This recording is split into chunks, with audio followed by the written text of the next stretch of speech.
આજે 5 રાજ્યોની ચૂંટણીનું પરિણામ આવ્યું અને તેમાંથી 3માં ભાજપની જીત થઈ. એમાંય ખાસ પશ્ચિમ બંગાળમાં મમતા બેનર્જીને 15 વર્ષ પછી હરાવ્યા. તેથી એવું સાબિત તો થાય છે કે જ્યાં સુધી મોદીજી છે ત્યાં સુધી તેને હરાવવા મુશ્કેલ છે. આ સ્વીકારવું જ પડે કે મોદીજી છે ત્યાં સુધી બીજા કોઈ પણ પક્ષ ચૂંટણી જીતી શકશે નહીં. પછી ગમે તે રીતે જીતતા હોય પણ જીતે છે.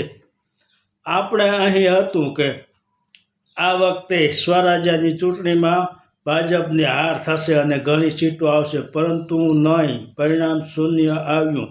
એકાદી 2 નગરપાલિકા સિવાય બધામાં ભાજપ જીતી ગયું.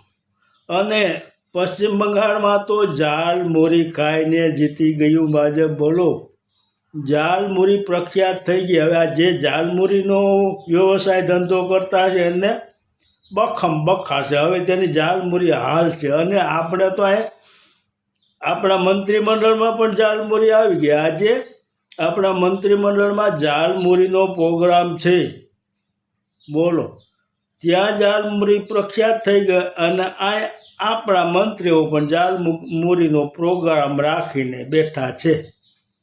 આ છે આપણું ગુજરાત. અને આ ગુજરાતમાં કાંઈ પણ શક્ય છે.